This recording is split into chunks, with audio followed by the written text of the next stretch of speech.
Más de 200 años legislando por el bienestar de los colombianos. Recorriendo una historia política que consolida al Congreso como la casa de las leyes. En Voces del Senado, entérate de los debates, aprobación de proyectos, audiencias. Y toda la información de la actividad legislativa. Aquí comienza Voces del Senado.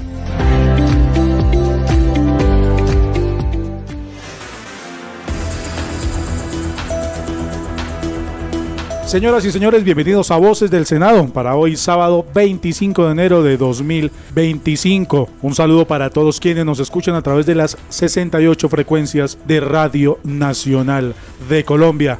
Después de la temporada de vacaciones, de fiestas en los diferentes municipios del país, estamos retomando la actividad legislativa. Los senadores están en su periodo también de vacaciones, pero no dejan de trabajar por sus regiones. Temas que estaremos tratando el día de hoy: la difícil situación de seguridad que se vive en el país. También un tema internacional, pero que atañe mucho a nuestro país: la posesión del presidente de los Estados Unidos, Donald Trump. Proyectos que se han radicado en esta época, como el proyecto de reducción del salario de los senadores. Temas que estaremos tratando a lo largo de hoy 25 de enero de 2025 en Voces del Senado. Iniciamos nuestro programa de hoy con una entrevista exclusiva con el presidente del Senado, el doctor Efraín Cepeda Saravia, quien nos habló de la situación en el Catatumbo, también de la posesión de Donald Trump y de lo que se viene para este segundo periodo legislativo en el Senado de la República. Escuchemos al presidente Cepeda. Doctor Efraín Cepeda, ¿cómo analiza usted, cómo ve usted como presidente del Senado lo que está pasando en el Catatumbo? Es un hecho muy grave, ¿no? Y la gravedad no únicamente estriba, ¿no?, en la violación a los derechos humanos que está haciendo el ELN. La gravedad se estriba también en la falta de respuesta del gobierno nacional, que ha dejado pues a la población civil a merced de ese grupo criminal guerrillero del ELN, y que hoy, según cifras, según cálculos, hay más de 80 muertos y alrededor de 30.000 desplazados. No sé qué espera el gobierno nacional para cumplir con su deber constitucional de defender la vida, bienes y honra de los ciudadanos. Si es una declaratoria de conmoción interior, ojalá ayude, pero para eso, para la respuesta militar, no se necesitaba eso. Suficiente con la agresión, los asesinatos, además muchos de ellos selectivos, los desplazamientos, para que ordenaran a la fuerza pública su intervención, de manera que entonces un puñado de guerrilleros del ELN tienen arrodillado al gobierno nacional y en este caso también a la fuerza pública, de manera que rechazo, por supuesto, frontalmente lo hecho por el grupo criminal del ELN, que no solamente se deben suspender las negociaciones, sino romperlas inmediatamente y perseguirlos con el peso de la ley, sino que realmente la omisión grave del gobierno nacional ha sumado muertos y desplazados. ¿Ha habido omisión por parte del gobierno nacional en lo que está pasando en el Catatumbo, doctor Cepeda? Omisión profunda. La Constitución es clara: la defensa de la vida, bienes y honra de los colombianos, y el gobierno nacional no lo ha hecho. Ha dejado a la población civil del Catatumbo a merced de la delincuencia. Doctor, otro tema: se posesionó Donald Trump nuevamente como presidente de Estados Unidos. ¿Cómo queda Colombia con esa posesión de Trump nuevamente en el poder? Yo creo que son muchos los temas positivos que los negativos. A mí me parece pues que se va a dinamizar el comercio bilateral, y esa dinamización pues lo que genera son empleos importantes para los colombianos. Además pues que ese gobierno pues como lo hizo en su primer periodo, pues desarrolla muy fuertemente la economía de los Estados Unidos, desarrolla mucho la empresa privada, cual debía ser un ejemplo para el maltrato que tienen los empresarios privados en Colombia, que se les desprecia, y la demostración es que votaron por Trump por eso, porque al respaldar en su primer periodo la empresa privada generó empleo, y la gente está esperando eso, empleo y crecimiento económico.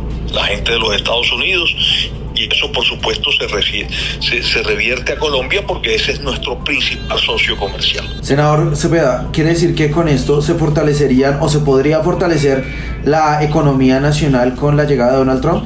Yo estoy seguro que sí, que vamos a tener pues una economía que se pueda fortalecer pues a ese comercio bilateral, y no solamente eso, sino seguramente también inversión de empresas estadounidenses en Colombia, o sea, abrir pues unas sedes, unas sucursales, y aquí en Colombia son bienvenidos también. Doctor Cepeda, ¿qué viene para el Congreso en estos 6 meses, en este primer semestre del 2025? Bien, estamos a la espera del decreto del decreto de conmoción interior. Una vez se produzca, tengo como presidente del Congreso, como lo ordena la Constitución y la ley, tengo que citar al Congreso de la República para efectos del control político, así estemos en receso legislativo. Y luego, pues, yo estoy seguro que ya se sucederán muchos debates sobre esos temas. Y pues, además en agenda legislativa vamos a tener jurisdicción agraria, vamos a tener reforma a la salud, vamos a tener un presupuesto general de la nación, el gobierno ha amenazado con una nueva reforma tributaria. Nada, son algunos de los temas que tenemos, pero yo repito, lo que he expresado son tan importantes los proyectos de los congresistas como los gubernamentales, y seguiremos en la línea, como en el periodo anterior, aprobamos más de 110 proyectos de congresistas, también dándole paso a esa agenda de los congresistas del país. Senador, ha sido usted muy amable, muchísimas gracias. Muchas gracias, Juan Enrique, por la amable invitación. Gracias. Están escuchando Voces del Senado.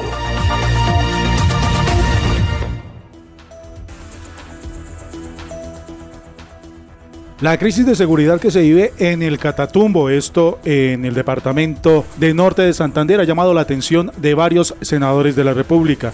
Cerca de 32.000 desplazados, que hasta este momento se cuenta a través de un informe de la Defensoría del Pueblo. Como les estaba comentando, amables oyentes, varios de los senadores están hablando sobre este tema, se han pronunciado a través de sus redes sociales, y tenemos algunos de ellos que nos están hablando el día de hoy en Voces del Senado. Iniciamos hablando el senador Alejandro Carlos Chacón, quien nos cuenta sobre esta difícil situación.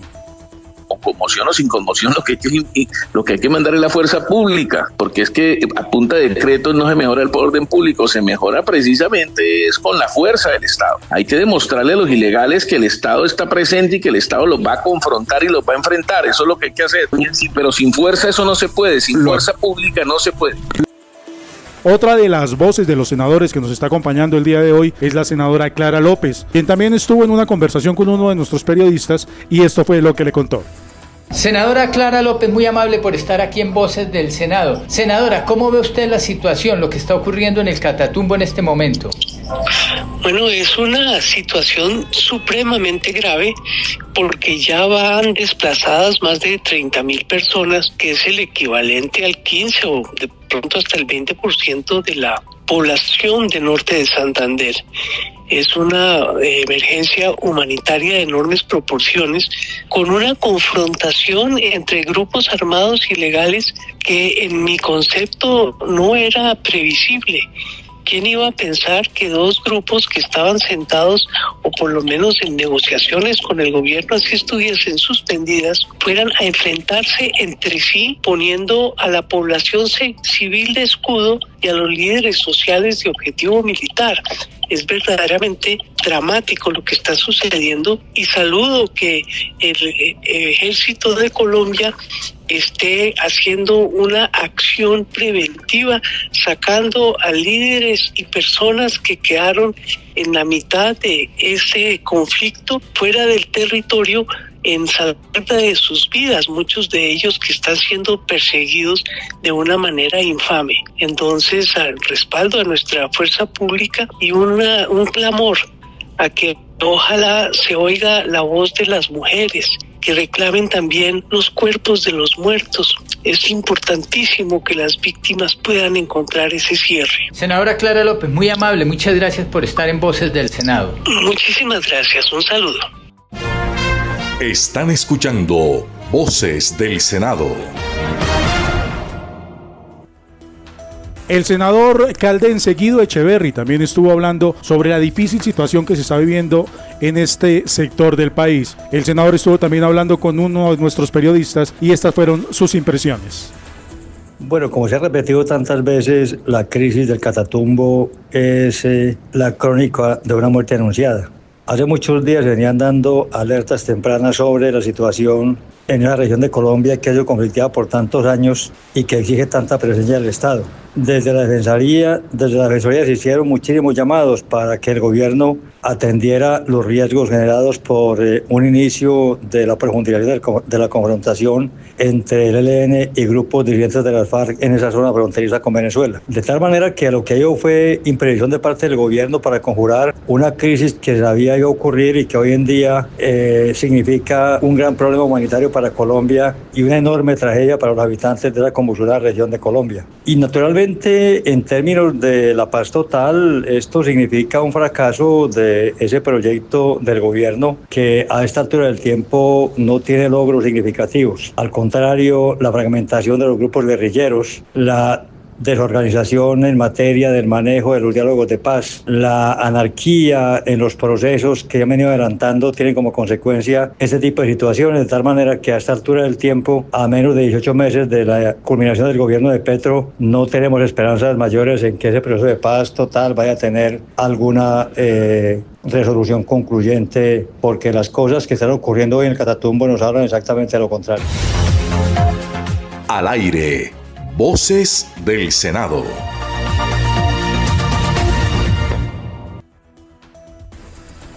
Un saludo muy fraterno a todos los colombianos que a esta hora nos están escuchando a través de las 68 frecuencias de Radio Nacional de Colombia, especialmente a los colombianos que se encuentran en la zona del Catatumbo. De todo corazón estamos con ustedes en esta difícil situación que están viviendo. Continuando con el tema de la situación en el Catatumbo, estuvimos hablando con la senadora Sandra Ramírez del Partido Comunes, quien nos habló de la difícil situación que están viviendo los firmantes de paz por el enfrentamiento entre estos dos grupos ilegales. A propósito de lo que está ocurriendo en el Catatumbo, en norte de Santander, habló la senadora Sandra Ramírez del Partido Comunes. Dijo que en lo corrido de este año ya van más de 6 muertos de los firmantes del acuerdo de paz. Dijo que es preocupante la situación y que sienten que se está dando casi que un proceso de sistematicidad contra los firmantes del acuerdo de paz. La senadora Ramírez. Bueno, mira, muchas gracias primero por la invitación y visibilizar la problemática muy grave que tenemos en este momento en Catatumbo, no solamente con reincorporados, sino con la comunidad. Hay que ponernos en contexto ese desplazamiento tan grande que hay, por ejemplo, y que está afectando la libre locomoción de la población, ha tenido que desplazarse. O sea, tenemos una tragedia humanitaria en Catatumbo. Esa tragedia humanitaria en Catatumbo, por supuesto, también afectó a nuestra población en reincorporación. Tenemos ya 5 personas en reincorporación asesinadas. Tenemos 13, las versiones que tenemos, 13 personas en reincorporación desaparecidos, no sabemos dónde está. Y esa es la situación de tragedia humanitaria que vive hoy Catatumbo. ¿Cuál es nuestro llamado? Nuestro llamado es al gobierno, al señor presidente, garantías de vida, la protección de la vida del Catatumbo. Allá tenemos un espacio, el espacio de Caño Indio, donde hay más de 700 personas ahora mismo, porque ha llegado la comunidad a refugiarse ahí, y ahí por supuesto que también hay firmantes, así como los hay en toda la región del Catatumbo. Es la vida la que necesitamos garantizar. Por una parte, al gobierno nacional, al Ministerio de Defensa, al Ministerio del Interior, a todas las entidades, pero por otra parte también exigirle a los grupos armados que paren esa guerra, que paren esa violencia, que busquemos el diálogo para arreglar cualquier problemática que se presente. Es la solución inmediata que podemos nosotros buscar. Senadora, en este momento la situación es compleja en el Catatumbo. Pero ¿ustedes creen que particularmente hay una ofensiva, llamémoslo así, en contra de las personas que firmaron el acuerdo de paz? Bueno, decir que propiamente contra los firmantes de paz no podremos decirlo. Habrá que preguntarle allá a los del ELN, a la fuerza del ELN, a las fuerzas de las disidencias, qué es lo que pasa, que ellos sean los que digan por qué esos enfrentamientos, por qué no se busca al diálogo, por qué que sean ellos los que nos digan a nosotros, y por qué la vida de los firmantes se ha cegado así tan bruscamente, tan brutalmente, porque han cegado esos sueños de país que nosotros hace 8 años firmamos en el acuerdo para terminar la guerra. Su merced, precisamente me está hablando de 8 años. En 8 años, ¿cuántas víctimas de las extintas FARC han quedado? Yo creo ya con los que hemos tenido los asesinatos en Catatumbo, sumamos ya, por ahí pasa de los 450 hombres, mujeres, compañeros y compañeras firmantes que han sido asesinados, su merced. Pero estamos hablando de que ustedes sienten que es algo sistemático o es algo que de pronto... Mira, eso que estamos viendo hoy en el Catatumbo sí se ha vuelto sistemático. Es que en menos de 3 días, 6 personas en reincorporación asesinadas. Tenemos 13 desaparecidas. Hace 3 días nos informaron de una compañera que la retuvo el ELN. No le importó que tuviese un niño de 4 añitos por ahí en manos de los vecinos, la retuvieron, le quitan el teléfono, por ejemplo. Eso es una explicación ante todo eso si la necesita el país. Entonces, esos hechos sí los traduce o se traducen en que se está volviendo sistemático el asesinato de firmantes de paz. Senadora Sandra Ramírez, muy amable para Voces del Senado, ha sido usted muy gentil, muchas gracias. Muchas gracias a usted, muy amable, gracias por la invitación, su merced. Un abrazo. Continuamos en Voces del Senado con otro de los temas importantes de esta última semana. El pasado 20 de enero se posesionó como presidente número 47 de los Estados Unidos, Donald Trump. ¿En qué afecta a la política y a la región este nuevo mandato de Donald Trump? Estuvimos hablando con varios senadores que nos dieron su impresión sobre este tema. Al respecto, esto dijo la senadora del Centro Democrático, Paola Holguín. A pesar de que Estados Unidos y Colombia tienen una larga tradición de más de 200 años de relaciones diplomáticas bipartidistas, se vislumbra tensa la relación Trump-Petro. Una muestra fue no invitarlo a la posesión al lado de otros presidentes. Esto es porque hoy el gobierno de Colombia no se ve como un aliado de Estados Unidos. Vienen retos importantes, por ejemplo en el tema migratorio, donde no se ha demostrado suficiente voluntad para el control en la zona del Darién. 2. El tema de las estructuras criminales, que ahora van a ser catalogadas como terroristas, y los pocos resultados de Colombia en la lucha contra el narcotráfico. 3. El alineamiento de Colombia con el eje de Rusia, China e Irán y la distancia con Estados Unidos y la Unión Europea. 4. En mala hora decide Colombia llamar a revisión el Tratado de Libre Comercio con Estados Unidos, pues los anuncios de Trump dejan ver que seguramente en una revisión perderíamos parte del terreno que hemos abonado para productos colombianos en ese mercado. Seguramente la postura de Colombia frente a la dictadura de Venezuela será otro tema complejo en este relacionamiento de las dos naciones. Y otra de las opiniones sobre el segundo mandato del presidente Trump en los Estados Unidos es la del presidente de la Comisión Segunda, encargada de todas las relaciones exteriores, el senador José Luis Pérez, quien nos habló de cómo será esta relación con Colombia y Latinoamérica. Escuchemos al senador Pérez. Un segundo gobierno del presidente Donald Trump como presidente de los Estados Unidos de Norteamérica estará acompañado sin lugar a dudas de una agenda de la lucha frontal contra la criminalidad en el hemisferio, especialmente en la lucha contra el narcotráfico, igualmente con la migración ilegal, y por supuesto será una política muy fuerte en materia de fortalecimiento de la economía estadounidense de cara al mundo, especialmente en nuestro hemisferio americano. Motivo por el cual Colombia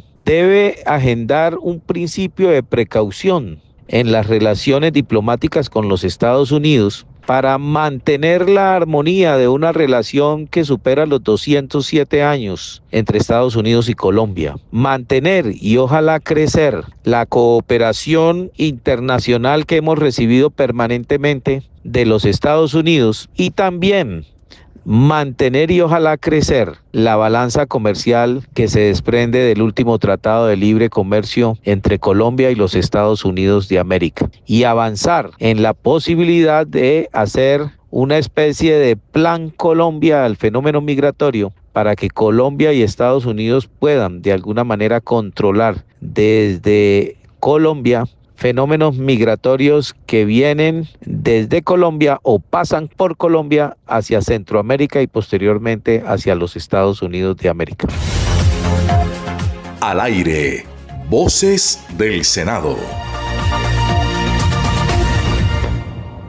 Gracias por continuar con nosotros en Voces del Senado. En días pasados y en cabeza del senador Iván Cepeda, se radicó el proyecto de ley que busca, nuevamente, reducir el salario de los congresistas. Esta nueva iniciativa estuvo apoyada por la firma de 57 de los congresistas que actualmente están legislando en el país. Estuvimos hablando con el senador ponente, Iván Cepeda, sobre este importante tema y esto fue lo que nos dijo. Bueno, muchas gracias primero por esta conversación. Este proyecto está hecho de tal manera que elude problemas formales que han tenido otros para evitar que los congresistas puedan eludir votarlo alegando razones de inconstitucionalidad. Entonces, hemos especialmente puesto un gran cuidado, no solamente en el tipo de reforma, sino al mismo tiempo de evitar que el congresista pueda alegar para declararse impedido que está legislando en una causa propia. Entonces, el segundo artículo, el primero, para explicarlo rápidamente, es reducir los salarios al 50% de lo que es hoy. Y el segundo dice claramente que el congresista, al votar esta iniciativa, no legisla en causa propia, puesto que esto entra a regir desde julio del 2026. Pero para evitar suspicacias de que estemos cargándole nuestras responsabilidades a otros, también deja abierto el artículo la posibilidad de que el congresista que quiera pueda voluntariamente entrar en el nuevo régimen salarial. O sea que cubrimos esas dos posibilidades. Y lo tercero, como rasgo distintivo, es que esta iniciativa se da en un momento en que el país, luego de muchas discusiones y situaciones de corrupción, de austeridad y de problemas fiscales, de ver cuál es la escala salarial de los altos funcionarios, de experimentar los problemas que tiene el Congreso, literalmente está hastiado de esta situación. Entonces, lo que nosotros confiamos es que este proyecto tenga una muy intensa veeduría y acompañamiento de la ciudadanía que presione su aprobación en el Congreso.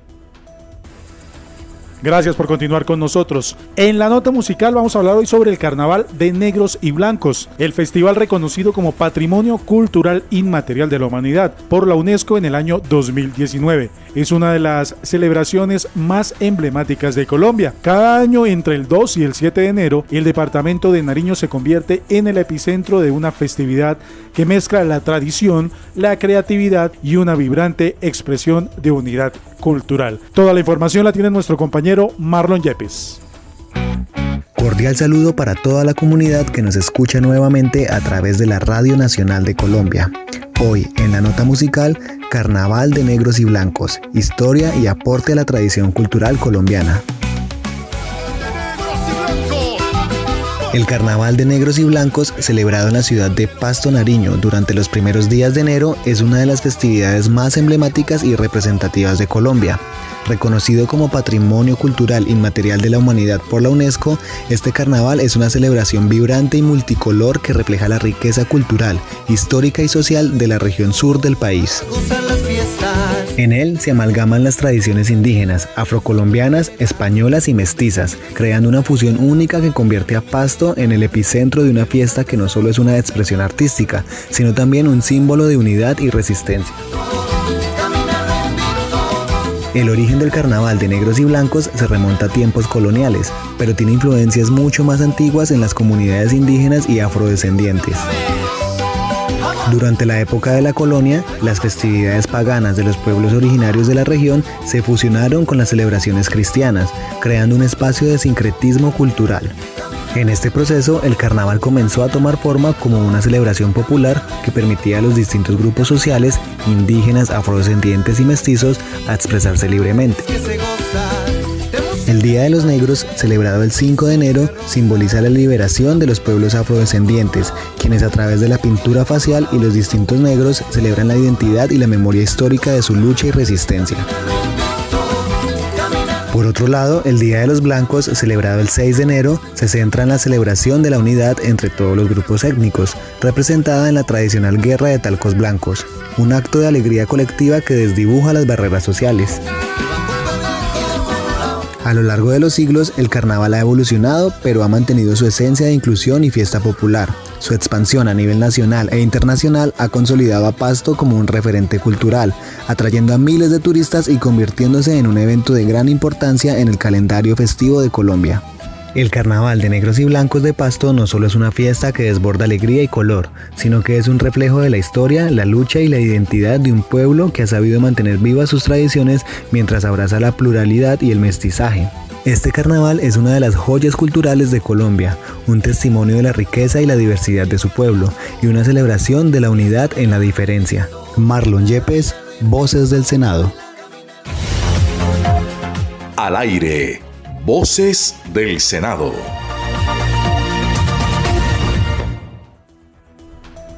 Y llegamos al final de Voces del Senado para hoy sábado, agradeciendo a todos los colombianos que nos acompañaron a través de las 68 frecuencias de Radio Nacional de Colombia, bajo la dirección de Juan Francisco Balbuena, jefe de información y prensa del Senado de la República, la coordinación de Jorge Meléndez y el equipo periodístico de Voces del Senado. Los esperamos a ustedes mañana a través de Radio Nacional de Colombia a las 7:30 de la mañana. Un feliz sábado para todos ustedes.